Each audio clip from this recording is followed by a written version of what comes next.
welcome to my Fraser Island video where I show you two different ways of exploring this pristine island. The first option is for people on a budget and the second is if you want to stay at the resort. There is basically two ways to get onto the island. From Brisbane it is a 2-hour 45-minute drive to Rainbow Beach. The second option is a 3.5-hour drive to Hervey Bay. When you get to Rainbow Beach, you want to catch the Manta Ray barge at Inskip Point, which will drop you off at the southern end of the island. This is the cheaper ferry option to get onto the island. When we talk about the cheaper option, we are talking about camping. There are many designated camping spots all over the island, including right on the beach. Make sure you get a camping permit from Queensland Park Service before you go. To take a four-wheel drive onto the beach, you will also need to get a vehicle access permit from Queensland National Parks booking service. One of the important things to remember when driving a four-wheel drive on Fraser Island is to do it at low tide, so check the tides before you go. From the barge to Eurong Beach is a 30-minute drive along smooth flat sand and is really fun on a beautiful sunny day. It's here that you take the inland road to Lake Mackenzie, which takes about 45 minutes. You'll be driving on deep soft sand that is extremely bumpy but so worth the drive once you see this breathtaking freshwater lake.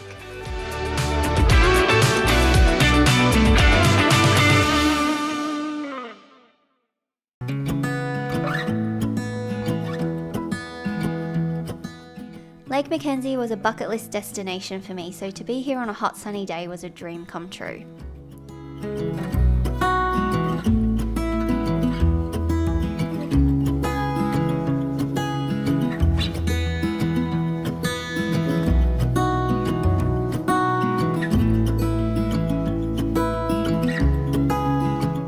I spent hours swimming around and soaking up this memorable moment and didn't want to leave.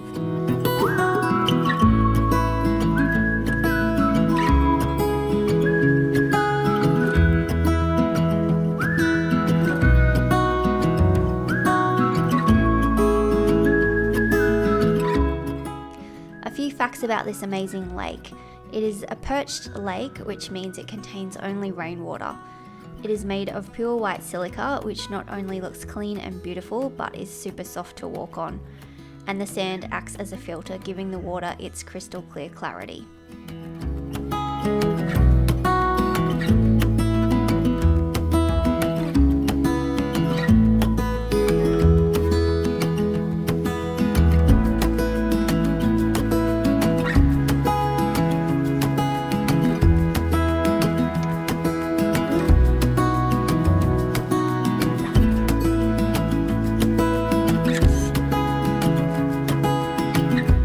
One thing Fraser Island is also famous for are the dingoes, which we spotted sniffing around the car park at Lake Mackenzie.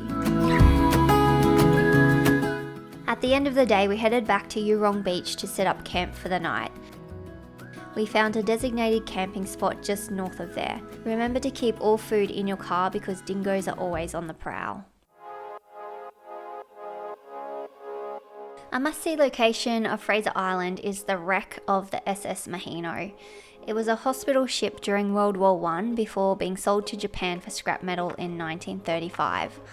On its way to Japan, the chain snapped in a cyclonic storm off the coast of Queensland, and that's how it ended up on Fraser Island.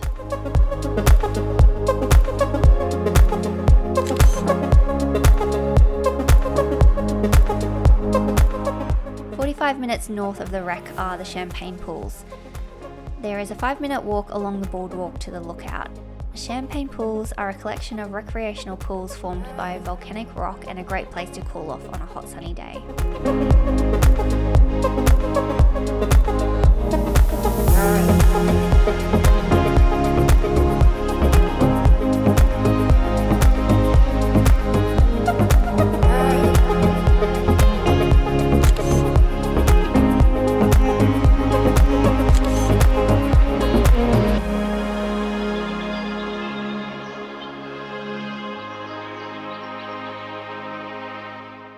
Between the shipwrecks and Champagne Pools is Eli Creek, a really popular freshwater creek where people take their floaties and float down the extremely refreshingly cool water.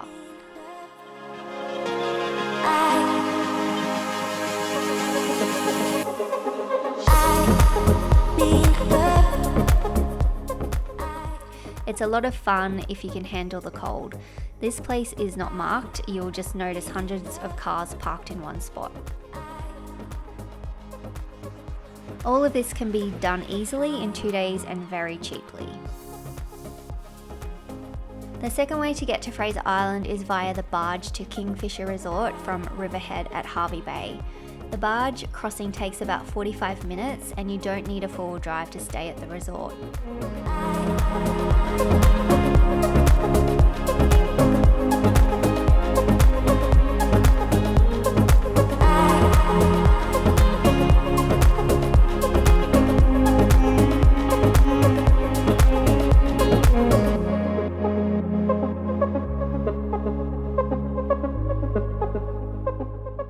The resort has many facilities like boardwalk tracks through nature, swimming pools, restaurants, and a day spa that I really pampered myself at.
You can do a four-wheel drive tour from the resort, but if you do want to do your own thing, you will need your own four-wheel drive.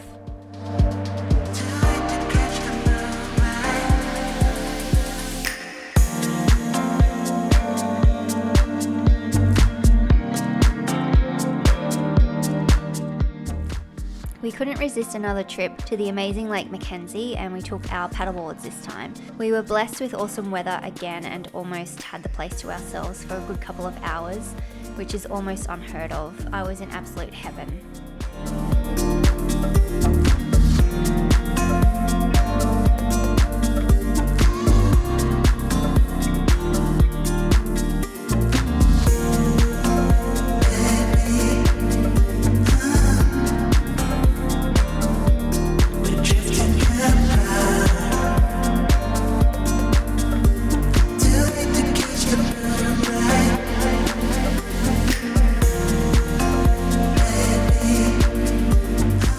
Another cool spot to check out is Central Station, which is known for its pristine rainforest and the only place in the world where rainforests are found growing on sand dunes at elevations over 200 meters. This is also a popular camping ground.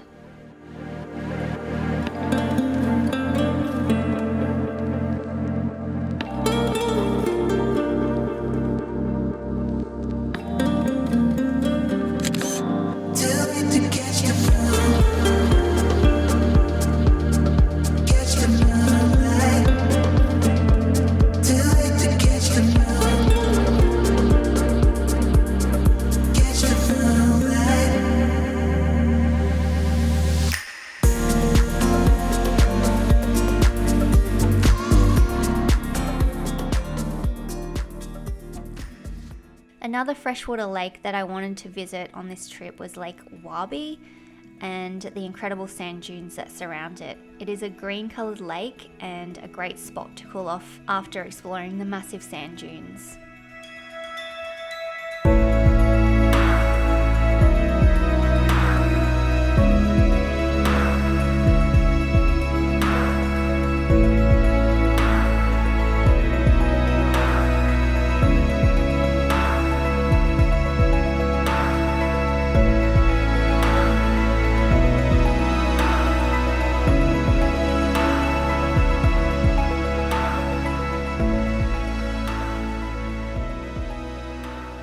you are staying at the resort, a popular thing to do is grab a cocktail from a sunset bar and watch the sunsets from the jetty.